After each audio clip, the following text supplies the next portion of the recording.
Fofana ma bàyyi la rek nga door waxtaan wi. voilà monsieur Balla Moussa Balla Fofana ñaare nag laa koy laaj pour nga préciser ma ko balaa may dugg ci biir question bi. Analyste de dynamique et planification des investissements wala banquier des affaires exactement ñaari fonctions yi ban lañ ci war a mën a jël. alors du fonction en fait parce que xam nga carrière u nit. waaw day évoluer. c'est vrai. benn moment j'étais banquier. Profession de banquier. Je l'ai exercé pendant une dizaine d'années. Aujourd'hui, j'ai mon propre cabinet ici au Canada, ici au Sénégal. Ouais. Et je m'occupe de tout ce qui est structure et des financements et gestion des projets. D'accord. Donc, carrière moom day avancé. Benn moment, j'étais responsable territorial à Lyon. Benn moment, j'étais chargé de mission logement à Paris. Benn moment, j'étais banquier. Benn moment, j'étais conseiller technique. Ouais.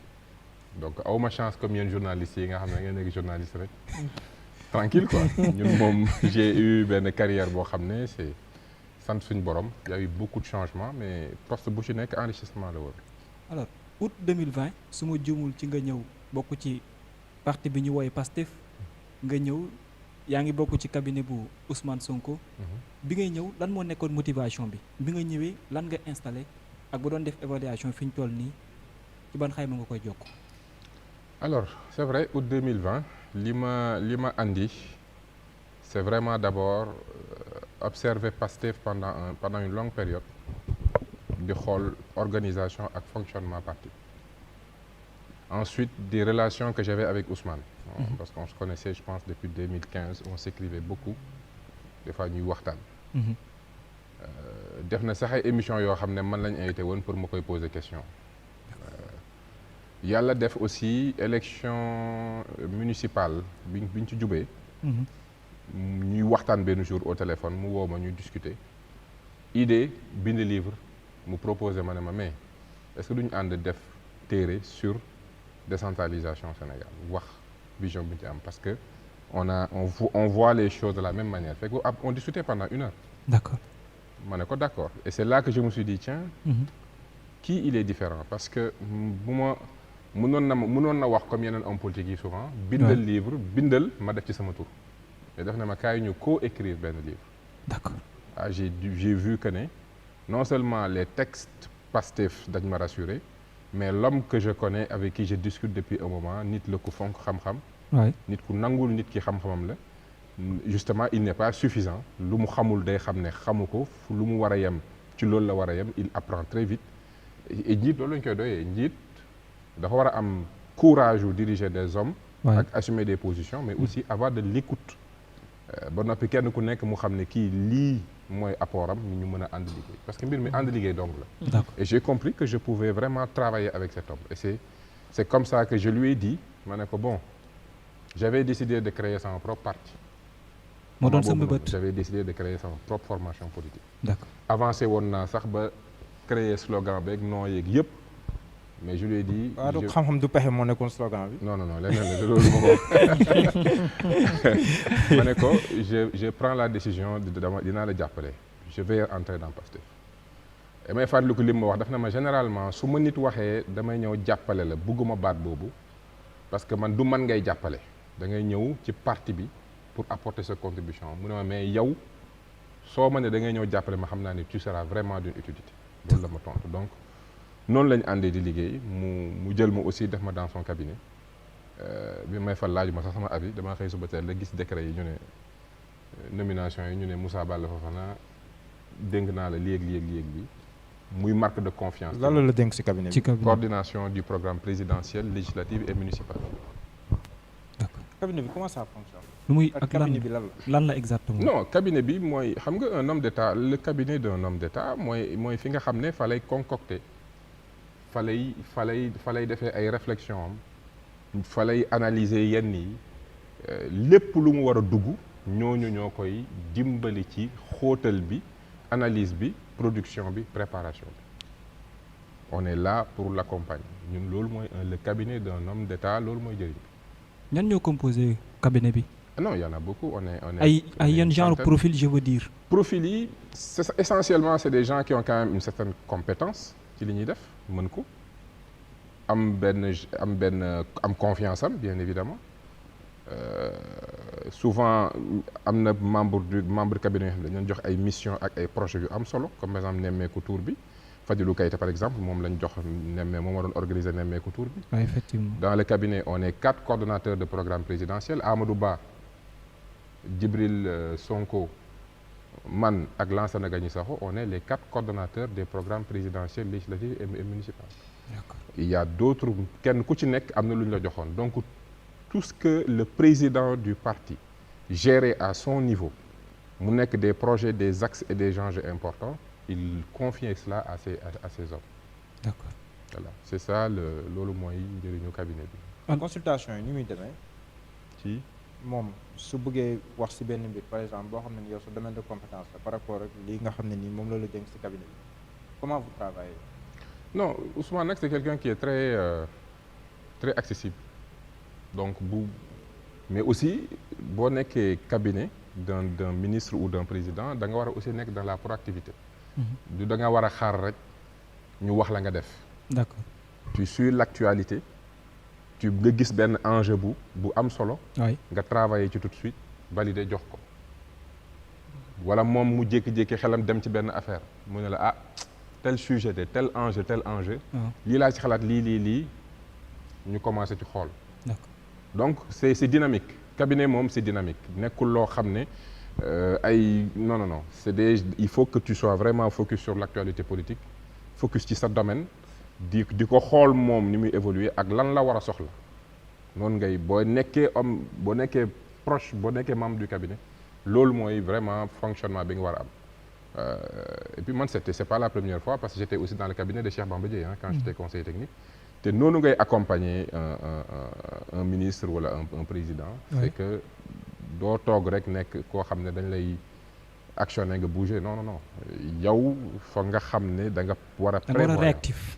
Voilà des fois mu fàtte benn affaire sax nga xëy jox ko livrable loo liggéey boo jox fàtte woon na ne dénk na la ko wala yaakaarul woon ne yaa ngi koy sóoraale pour jour boobu waree dem mu am lu mu yor wala nga jéem a xalaat benn affaire xam ne lii de waroon na ko intéressé nga liggéey ci jox ko.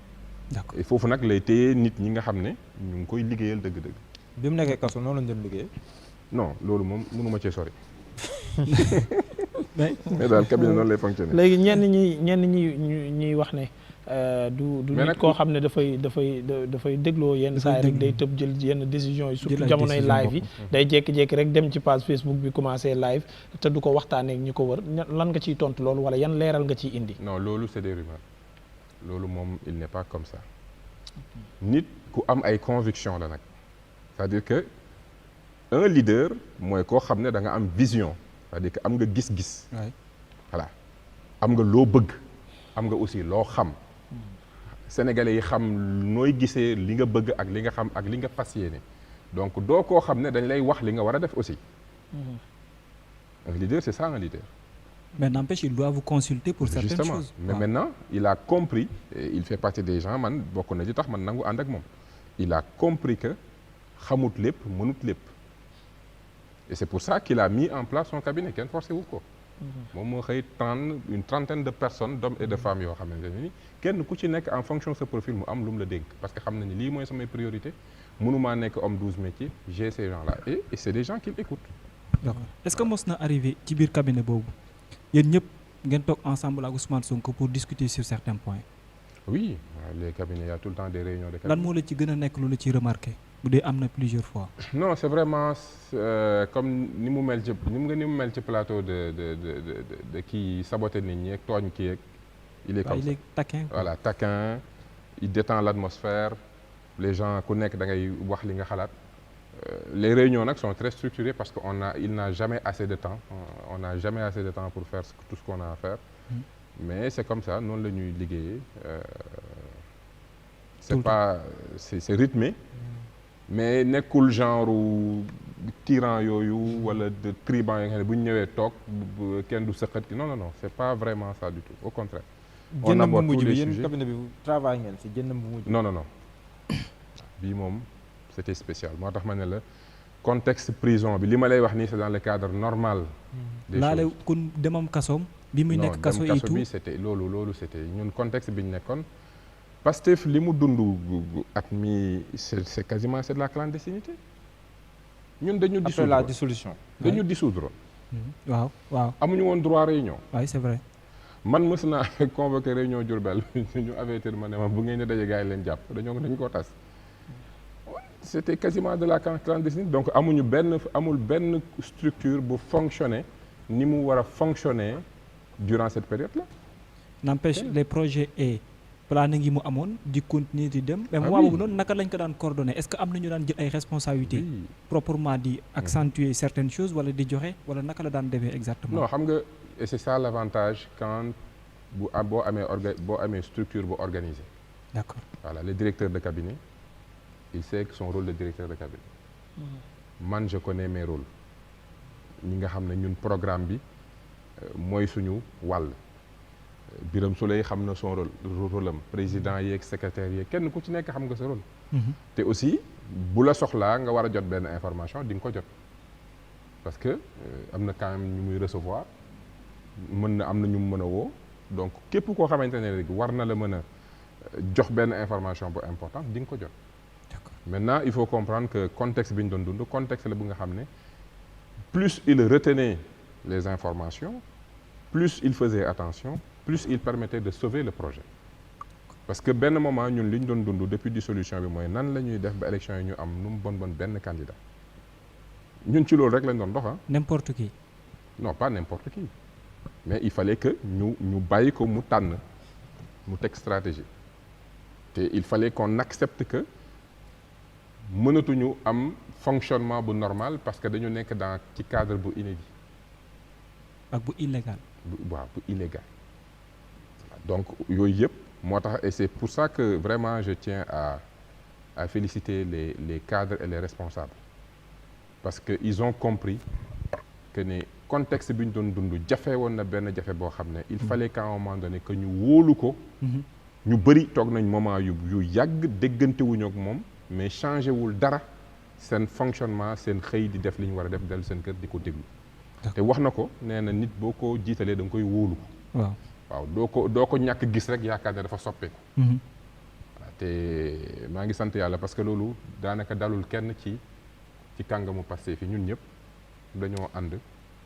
y a eu des moments nag très difficiles y a eu des moments difficiles. Comme quoi exactement? Non parce que c'est difficile parce que da ngay xam ne yow sa organisation mi ngi dund des assauts yéen a ngi dund ay jafe-jafe des fois il y a des interrogations c'était pas facile ñun li ñu dund année bi c'était pas facile du tout.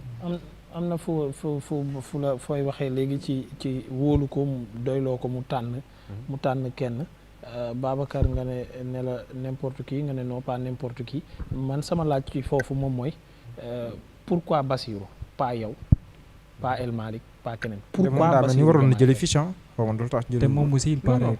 xam nga le choix wu Bassirou benn moment Ousmane tolloon na fa nga xam ne moom rek moo mën a joxe les raisons tànn Bassirou parce que ñun ñoo ko ne tànnal xam nga ñun ñoo ko wóolu.